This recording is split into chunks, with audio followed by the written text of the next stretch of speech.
성도들이 삶을 살아가는 이유, 목적, 뭐라 했죠? 전도라 했습니다. 우리가 오늘 숨쉬고 살아있는 이유, 전도하기 위함이고, 하나님이 우리에게 오늘을 또 허락하신 이유, 전도하도록 기회를 주심이라 했습니다.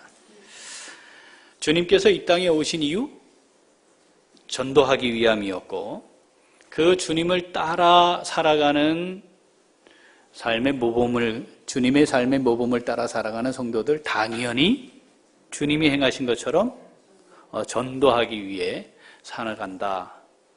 틀리지 않은 말이죠. 자, 전도가 삶의 이유가 되어야 한다라고 하는 부분에 대해 오늘은 조금 더 말씀을 나누고자 합니다. 전도가 삶의 이유가 되어야 하는 것, 두 가지 측면에서 볼 수 있겠습니다. 첫 번째는 하나님과의 관계입니다.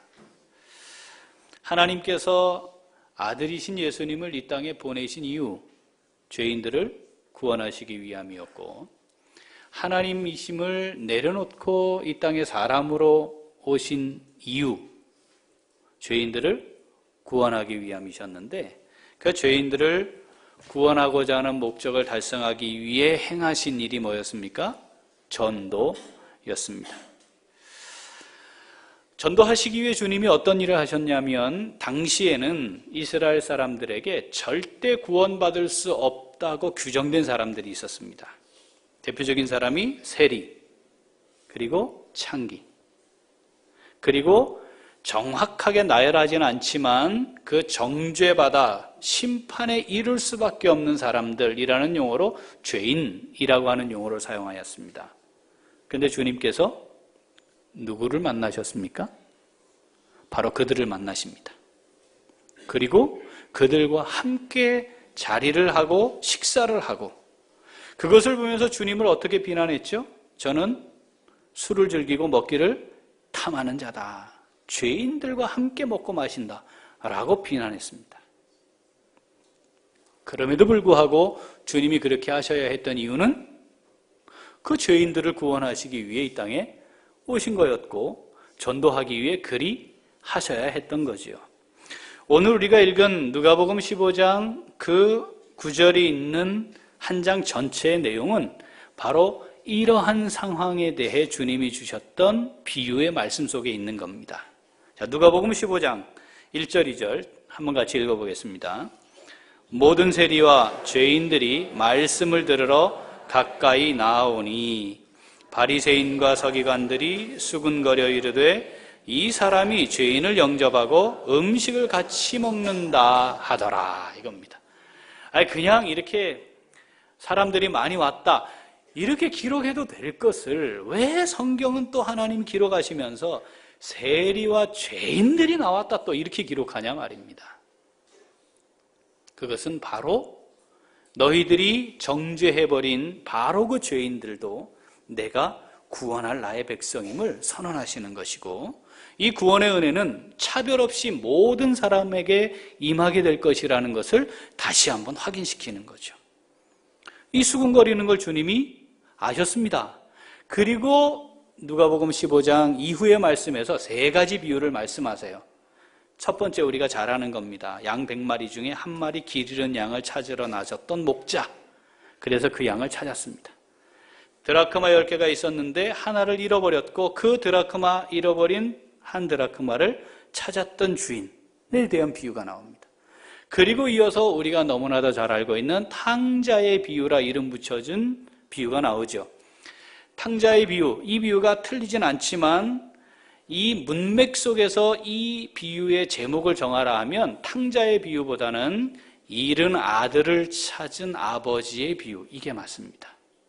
그렇죠? 잃은 양 한 마리 찾았고, 잃어버렸던 드라크마 하나를 찾았고, 잃어버렸던 아들을 찾은 겁니다. 그런데 이걸 찾은 다음에 어떻게 하냐면, 야, 내가 양 한 마리 찾았어 하고 그냥 기뻐하고 끝난 게 아니라 주변에 있는 사람들을 다 불러 모아 잔치를 합니다. 드라크마 하나를 찾았는데 그거 하나 찾은 걸로 기뻐하고 끝난 것이 아니고 사람들을 불러다가 잔치를 합니다. 이걸 현실적으로 다시 해석을 해보면 잃어버린 10,000원 찾고 100만 원치 쓰는 겁니다. 왜? 왜? 너무 기뻐서. 값으로 따져보면 이게 어리석은 일을 하는 거지요. 양 한 마리 찾아놓고는 다 불러서 양을 다 잡는 겁니다. 어리석은 일인 것처럼 보여지지만 그렇게 하게 되는 이유가 있다. 뭐냐? 너무 좋으니까. 잃어버린 아들이 돌아왔습니다. 이 아들이 뭐하고 온 거예요 지금? 지가 앞으로 상속받을 재산 먼저 받아서 다 탕진하고 왔어요. 아버지와 이 집에는 큰 손해인 겁니다. 그런데 이 아들이 돌아왔더니 아들 돌아왔다고 잔치를 벌이는 거예요. 그냥 잔치를 벌인 정도가 아니고 이 사실을 모르고 밖에 일하다가 돌아오던 큰아들이 멀리서 풍악 소리를 듣기 시작했다고 성경이 기록하거든요. 그러니까 굉장한 잔치를 열게 된 겁니다. 살진 송아지 소 막 잡은 거예요. 현실적으로 값으로 따져보면 아들이 탕진한 거 없어지고 얘 돌아왔다고 잔치 벌려서 또 뭐가 없어지는 형국이에요. 그런데도 뭐라고 말씀하시느냐 하면 죽었던 아들이 다시 살아온 것과 다르지 않다고 말씀하시면서 죄인이 회개하여 구원을 얻게 되면 내가 이걸 얼마나 기뻐하고 있는지를 말씀하신 겁니다. 자, 오늘 본문 한번 다시 볼까요? 자, 누가복음 15장 7절 읽어봅니다. 내가 너희에게 이르노니 이와 같이 죄인 한 사람이 회개하면 하늘에서는 회개할 것 없는 의인 99으로 말미암아 기뻐하는 것보다 더하리라. 내가 너희에게 이르노니 이와 같이 죄인 한 사람이 회개하면 하나님의 사자들 앞에 기쁨이 되느니라. 아멘. 이 죄인들이 회개하여 구원 얻도록 하시기 위해 하나님은 아들을 아낌없이 십자가에 죽여버렸고 하나님이신 예수님은 하나님이심을 내려놓고 이 땅에 오셨으며 그 엄청난 고통과 고난을 직접 담당하셨죠. 그리고는 지금도 말씀하시기를 죄인 하나가 회개하여 구원의 은혜를 누리게 되면 회개할 것 없는 의인 99 그들로 인해 내가 기뻐하는 것보다 더 기뻐한다. 여러분, 우리가 구원의 은혜를 입은 사람들입니다. 이 하나님의 놀라우신 희생으로 우리가 그 은혜를 입었습니다. 인정하십니까? 이게 거저 주어졌기 때문에 값어치 없는 거라고 생각하는 건 잘못된 거죠. 그건 구원의 은혜가 뭔지 모르는 사람들입니다. 이 엄청난 것을 우리가 받았습니다. 은혜입니다. 자, 그럼 은혜를 아는 사람이 나타나게 되는 필연적으로 나타날 반응이 하나 있습니다. 그게 뭐겠습니까? 감사합니다. 감사하시죠? 18명. 다시 한번. 이 은혜 감사하시죠? 자, 이게 첫 번째 반응이고요. 감사하는 사람에게 반드시 따라오는 또 필연적으로 나타나는 반응이 있습니다. 내게 이 은혜를 베푸신 그 대상에게 갚아야 되겠다는 생각이죠. 이건 믿음을 떠나서 양심이 있으면 이렇게 반응하는 겁니다. 그래서 성가대로 봉사하는 거 아닌가요? 그죠? 성가 대원들이 문제거나 8분밖에 안 계시네. 아멘 하시는데. 그런 거 아닙니까? 성은 형제. 오늘 지휘하느라고 애썼는데. 그런 거죠? 폼 잡으려고 여기 있어서 지휘한 거 아니죠? 그렇지. 그렇게 해서 우리가 하나님이 기뻐하시는 뭔가를 하고 싶은 마음이 있고, 그래서 시간도 투자하고 끝나고 집에도 안 가고 배가 고프지만 연습도 하고 칸타타 안 되니까 또 뭐 이렇게 하는 거 아니겠습니까? 그게 정상이란 말이죠. 자, 하나님이 제일 기뻐하시는 게 뭐라고요? 죄인 하나가 회개하고 구원의 은혜를 누리는 거래요. 그리고 그것을 우리에게 말씀하셨어요. 야, 이것을 내가 제일 기뻐하는데 너희가 이걸 좀 하면 좋겠다. 당연히 해야 되는 거 아니겠습니까? 그러니까 전도가 삶의 이유가 되는 겁니다. 한 분. 앞으로 우리 교회가 갈 길이 험난합니다. 또 하나, 사람과의 관계에서 한번 볼까요? 여러분, 우리가 뭐 좋은 것을 경험해 보면요, 그걸 사람들에게 알리고 싶어하는 마음이 드는 게 정상입니다. 그죠? 좋은 음식점에 가서 뭘 좀 한번 먹어봐도 막 누가 생각이 나는 거 아니에요? 야, 이거 누구랑 같이 좀 먹었으면 좋겠다, 뭐 그런 거죠. 살이 빠졌다 그러면 이건 TV에도 막 나와요. 이 사람 다이어트 비법을 공개합니다 하고 막 시청률 막 올라갑니다. 이런 거를 내가 경험을 하게 되어도 알리고 싶은 마음이 있는데, 건강과 관련된 문제라면 특히 더합니다. 근데 건강보다 더 나아가서 이게 사느냐 죽느냐의 문제라고 한다면 이건 정말 알리지 않고는 견딜 수 없는 마음을 갖게 되는 게 정상입니다. 자, 우리 성은 형제가 현대의학으로 아직 고칠 수 없는 병에 걸렸다고 하겠습니다. 그런데 뭐 김지현 집사님 빚도 팔고 막 다 해서 이 아들 고쳐보겠다 했는데 안 됐어요. 그런데 똑같은 그 질병에 걸렸던 사람이 굼벵이를 먹고 그 병을 고쳤습니다. 굼벵이. 여러분 굼벵이 아세요? 뭐예요, 걔가? 예? 예. 곤충의 애예요, 애. 예, 곤충의 애인데 하늘소, 매미, 풍뎅이, 그거랑 비스무리하게 생긴 놈들의 애를 다 굼벵이라고 부르는데, 먹을 수 있는 굼벵이가 한 종류입니다. 사진 보여주세요. 얘입니다, 얘. 흰 점박이 꽃무지. 이름도 희한하죠? 자, 하나 다시 보여주실래요? 얘입니다, 얘. 흰 점박이 꽃무지. 자, 얘가 애를 낳으면, 보여주세요. 구더기의 한 30배 정도 크기입니다. 아주 굵고요. 그리고 얘는 이렇게 앞으로 진행을 못해서 이렇게 동그랗게 말아가지고 이렇게, 그래서 굼벵이도 뭐가 있어요? 구르는 재주가 있다는 게 그겁니다. 자, 다시 우리 성은 형제가 방법이 이거밖에 없는 거예요, 이제. 예? 뭐 집도 팔고 다 해서 하여튼 고쳐볼게라 했는데 안 됐어. 그런데 요거를 하루에 3번, 한 번 먹을 때 500g씩. 참고로 언양시장에 가시면 1kg에 25만 원 정도 합니다. 제가 확인하고 왔어요. 그거를 한 달간 산채로 먹으면 고칩니다. 자, 성은 형제 어떻게 할래? 먹겠어 저거? 산채로? 저거 보기보다 훨씬 흉측한데, 실물이. 꿈틀꿈틀해. 막 이렇게 굵고 이만해. 응? 한번 먹어볼 티요?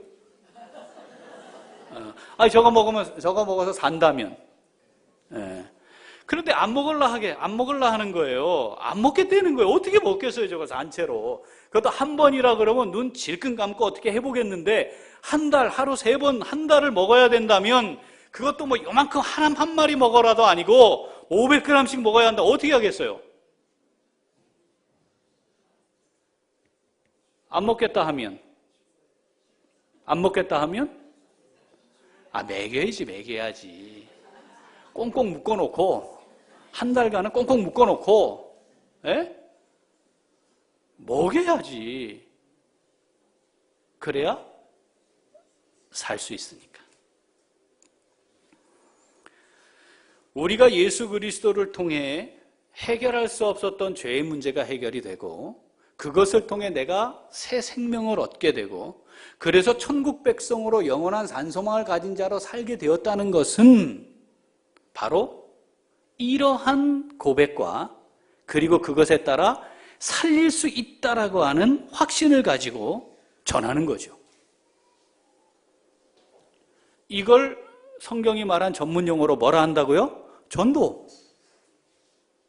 내가 살았어요. 굼벵이 먹어야 산다니까요. 굼벵이 먹으면 삽니다. 저 옆 동네 김 씨가 살아난 게 아니고 제가 살아났어요. 그거 먹으면 삽니다. 꽁꽁 묶어놓고 먹이는 거죠. 그런 마음이 내게 생기는 게 정상이고, 그래서 그걸 알리게 되는 것, 그게 뭐예요? 전도죠. 그렇다면 구원의 은혜를 누리고 살아가는 성도들의 삶을 다르게 표현해봐라. 왜 사냐? 이렇게 물으면 내가 받은 이 은혜를 전하기 위한 겁니다. 이게 지극히 당연한 답인 거죠. 요한복음 4장에는 그렇게 행할 수밖에 없었던 한 여인의 기록이 있습니다. 자, 요한복음 4장인데 같이 한번 읽어보겠습니다. 3절부터 7절 읽어보죠. 유대를 떠나사 다시 갈릴리로 가실새 사마리아를 통과하여야 하겠는지라. 사마리아에 있는 수가라 하는 동네에 이르시니 야곱이 그 아들 요셉에게 준 땅이 가깝고 거기 또 야곱의 우물이 있더라. 예수께서 길 가시다가 피곤하여 우물 곁에 그대로 앉으시니 때가 6시쯤 되었더라. 사마리아 여자 한 사람이 물을 기르러 왔음에 예수께서 물을 좀 달라 하시니, 한 여인이 물을 길러 왔습니다. 사마리아입니다. 이스라엘 백성들이 저주받은 도시로, 저주받은 땅으로 그곳에 살고 있는 것만으로도 개 같은 사람이라고 평가해도 누구도 뭐라 하지 않았던 그곳에 살고 있는 한 여인입니다.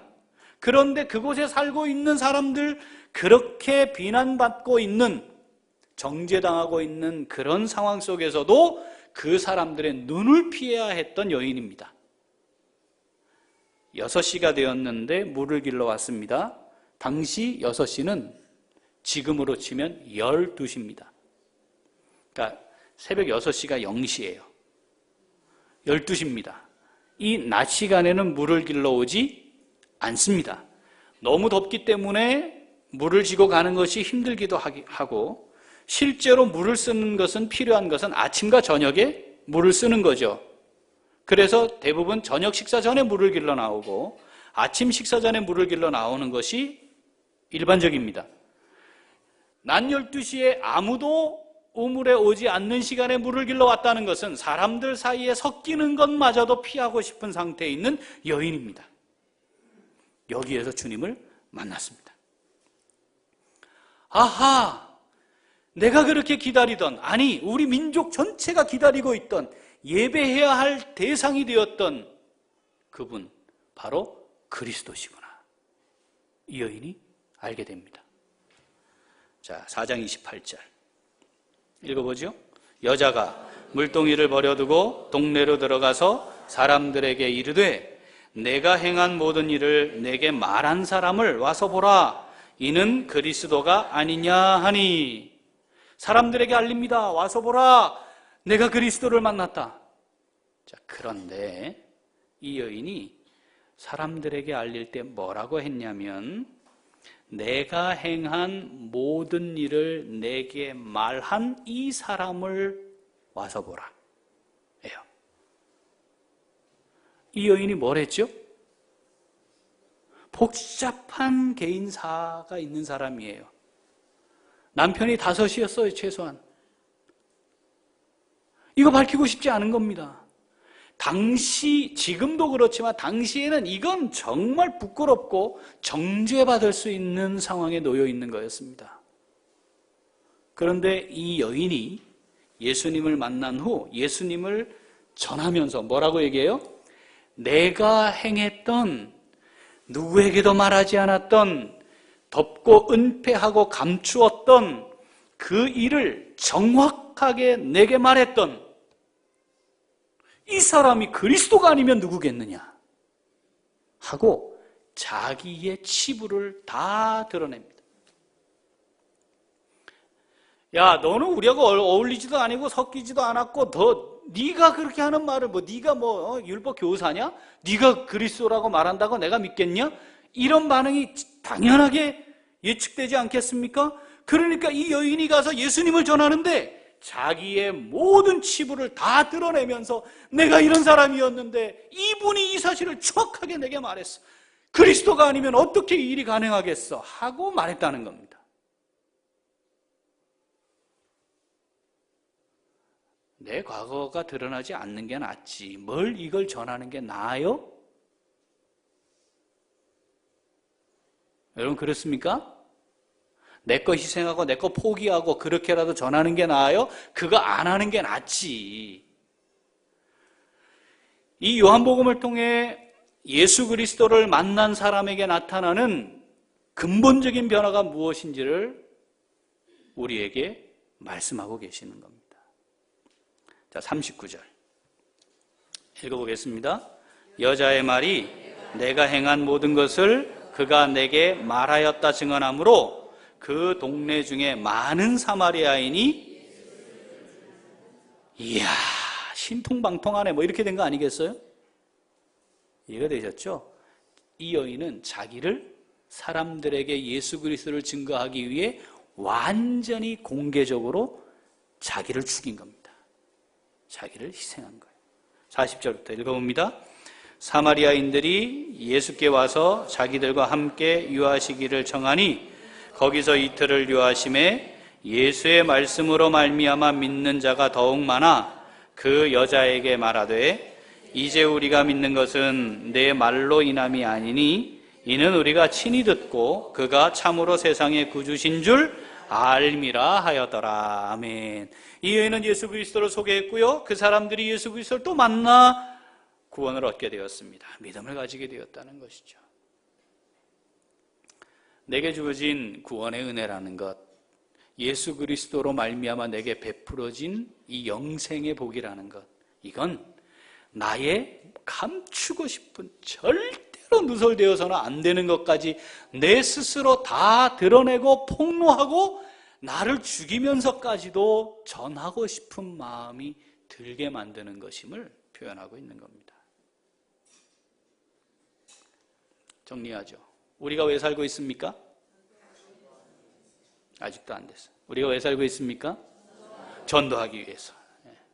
이게 그냥 답인 겁니다. 하나님이 오늘을 우리에게 허락하신 이유는 내게 베풀어진 하나님의 그 놀라운 구원의 은혜를 또 전하도록 하시기 위함입니다.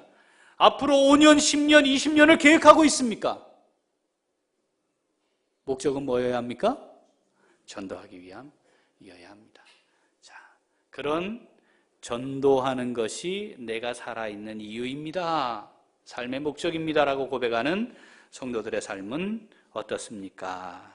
자, 오늘 우리에게 주시는 하나님 음성 듣고자 합니다. 첫째, 다시 한번 첫째, 자, 확신을 가지고 담대하게 전해야 합니다. 여러분 전도합시다 그러면 두려움이 있죠? 두려움이 있죠. 뭐가 두려움이 있냐면 이런 거예요. 나는 말주변이 없어가지고 저 옆에 교회는 뭐 새생명 전도 축제니 뭐 전도 폭발이니 막 이런 거 해가지고 훈련도 받고 어떻게 해야 되는지 막 하는데 난 그것도 아직 준비가 안 돼 있고 어떡하지 이런 마음이 있어요. 맞나요? 이 마음도 없다면 전도해야 되겠다는 생각을 처음부터 해본 적이 없는 사람입니다. 이런 염려가 우리 안에 있단 말이죠. 그런데 다시 어떻게 해야 하지 방법보다 확인해야 될 문제는 내 안에 있는 확신을 새롭게 하는 겁니다. 자, 군뱅이 얘기를 다시 한번 해보면 군뱅이를 먹고 나왔단 말이에요. 실제로 뭐 군뱅이가 무슨 효능이 있긴 있대요. 뭐 동의보감에도 나오고 뭐 그렇답니다. 자, 성은이에게 군뱅이 얘기를 하는데 야 성은아, 군뱅이는 말이야 하늘소나 매미나 풍뎅이나 뭐 이런 것들의 유충인데 있잖아. 흰 점박이 꽃무지라고 하는 애 것만 먹을 수가 있고 얘 군뱅이는 이렇게 생겨가지고 옆으로 굴르고 얘 안에 성분은 뭐가 있어가지고 얘를 먹으면 몸 안에서 무슨 변화가 일어나고 뭐가 결합이 돼가지고 이렇게 해가지고 있잖아. 그 병에 이렇게 효과가 있을 수도 있는 거거든. 이런 설명을 할 필요가 없어요. 뭐를 얘기해야 돼요? 내가 먹었고 나았다 이거지. 그거를 공부하지 못했기 때문에 이걸 어떻게 전할까? 이 고민을 하는 건 이상한 일입니다. 맞지요? 뭐를 얘기하면 되는 거예요? 그거 준비 안 됐어도? 야, 이거 먹으면 낫는다. 이거 먹으면 산다. 내가 있잖아, 생로병사를 봤는데 거기에 나왔어. 이게 아니잖아요. 내가 먹고 나았다니까. 말 잘 못해도 성령을 의지하고 하나님 어떻게 말해야 할지 제게 지혜를 주십시오 하면 말씀이 능력이니까, 나의 기술이 능력이 아니니까 내게 주어져 있는 이 확신을 가지고 전하면 되는 거 아니겠습니까? 여러분, 우리에게 구원의 은혜가 임한 줄 믿습니다. 누구든지 복음을 듣고 예수 그리스도를 믿으면 구원의 은혜를 함께 누릴 수 있는 줄 믿습니다. 이거 확신하시는 거죠? 이거 확신 안 하는데 여기 왜 와 있어요? 지금 여기 왜 와 있어요? 왜? 예? 위대한 천원이니 뭐 1,000원도 내라 하지, 자꾸 뭐 헌금도 내라 하지, 봉사도 하라 하지, 왜 와 있습니까 여기? 그거 확신하기 때문에 있는 거 맞지요? 진짜지요? 그러면 준비 끝났다 이 말이에요. 뭐 할 수 있어요? 전할 수 있는 거예요. 이 세상에 무언가 물건을 파는 사람들도 세일즈의 기본이 자기 확신인 거거든요. 그 화장품을 바르면 얼굴이 하얘지지 않습니다. 그래도 하얘질 거라고 확신하고 전하는 거예요. 목적은 뭐예요? 그 사람의 얼굴이 하얘지는 게 목적이 아니기 때문에 뭐예요? 이 물건을 파는 게 목적이거든요. 여러분, 광고를 보고 있으면 저 냉장고를 꼭 사야 될 것 같잖아. 그 냉장고는 우리를 위해서 만든 것처럼 설명하잖아요. 목적은 자기가 돈 벌기 위한 겁니다.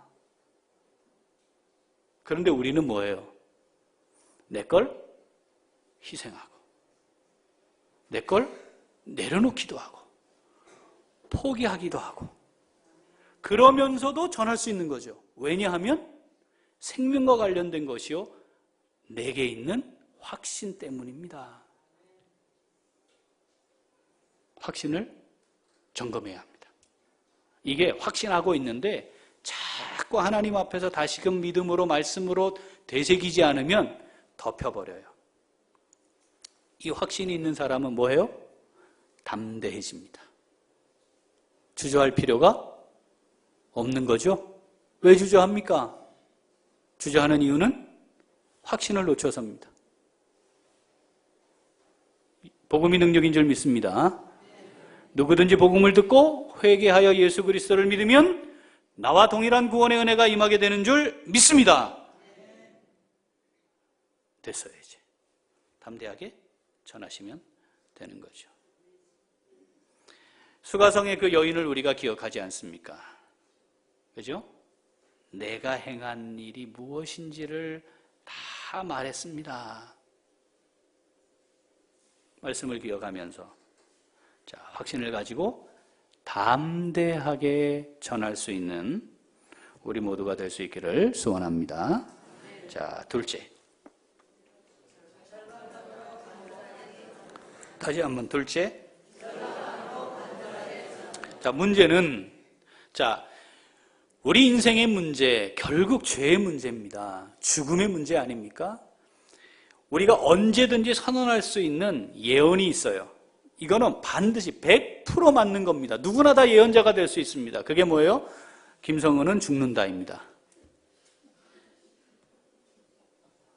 이거 100%입니다. 여러분도 이 예언만큼은 100%입니다. 누구에게나 할 수 있습니다. 당신은 죽습니다. 자, 그런데 이 죽음 앞에서 이 문제를 해결할 수 있는 유일한 해결책이 예수 그리스도입니다. 이걸 접하지 못하면 기회가 없는 거예요. 전해야 되는 거죠. 이거 외에는 방법이 없어요. 또 하나의 문제. 또 예언, 100% 예언이 맞는 거예요, 이거. 언제 죽을지 모릅니다. 중요한 건 예수 그리스도밖에 없는데 문제는 이 예수 그리스도를 만날 수 있는 기회가 지금이라는 겁니다. 5년, 10년, 20년이 보장만 돼 있다면 아직껏 장기적으로 계획을 딱 세워가지고 내지는 20년 뒤에 죽는다. 누가 이것만 좀 알려주기만 하면 19년, 11개월 멋대로 하고 싶은 대로 다 하다가 마지막 한 달 넘겨놓고 딱 믿고 가면 되잖아요. 이게 보장이 돼 있냐 이 말이죠. 그러니까 지금밖에 없는 거예요. 여러분 뉴스 보셨습니까? 브라질의 한 축구팀 보셨나요? 그 팀이 말이죠, 만년 하위를 맴돌고 있던 형편없는 팀이었는데 올해 기적적으로 우승팀이 되는 겁니다. 지금 결승전을 하러 간 거예요. 난리가 난 거예요. 브라질 내에서는 기적의 팀이었습니다. 그런데 그 경기를 하기 위해 비행기를 탔다가 추락했습니다. 그 비행기가. 그 팀 전원이 사망했습니다.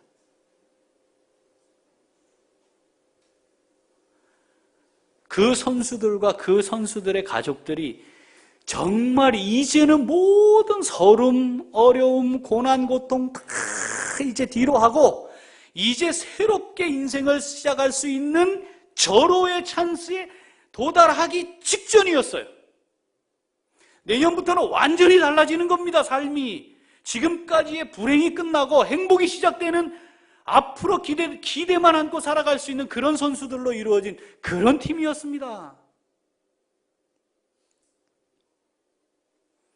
이런 사고를 들을 때마다 우리가 머리가 빨리 돌죠. 비행기는 가능하면 안 타야 되겠다. 그러면 해결되는 문제인가요? 그렇지 않습니다. 그 사람, 내가 정말 사랑하고 있는, 그리고 내가 전해야 하는 그 사람이 내가 전할 수 있는 기회를 얻는 것, 그 사람에게 주어진 그 이 땅에서의 남은 시간이 사실은 지금이 언제나 마지막일 수 있다는 겁니다. 그러니까 기회가 주어지는 대로 간절함으로 전해야 하는 것이죠. 1년 뒤, 10년 뒤, 아니 한 달 뒤에 또 내가 준비 잘 했다가 해야지? 여러분, 그 시간이 우리의 것이 아니라는 겁니다.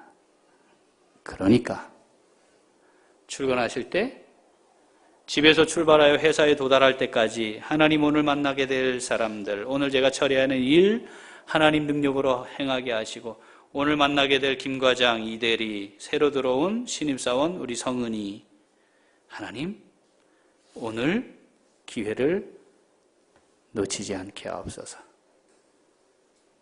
무엇을 어떻게 말해야 할지 제게 제 입에 하나님의 말씀을 주시고 전할 수 있게 하옵소서. 저에게 내일 복음을 전할 수 있는 기회가 또 올지 그걸 알 수 없으니 하나님 오늘 제가 복음을 전할 수 있도록 하나님 저를 사용하여 주옵소서. 이것이 하나님을 향한 하루를 시작하며 또는 사람을 만나며 내게 주어진 일들을 하며 가져야 하는 기본적인 기도의 제목이고 태도라는 사실을 기억해야 합니다. 예수님밖에 없습니다. 예수님밖에 없습니다. 그리고 기회는 지금입니다. 힘있게 증거할 수 있는 우리 모두가 될 수 있기를 소원합니다. 자, 영상 하나 보겠습니다.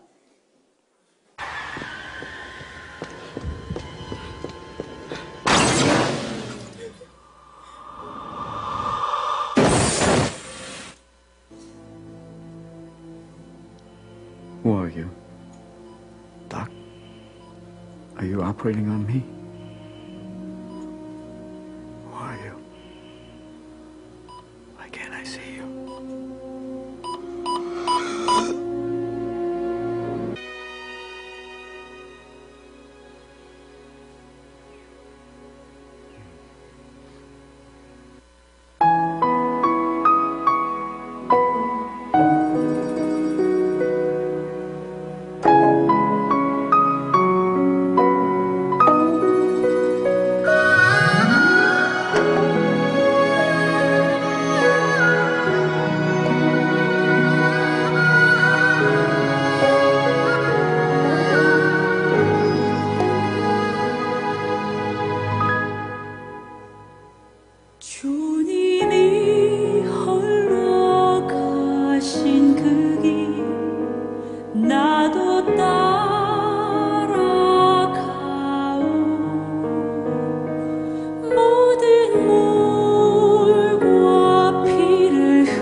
기도하겠습니다.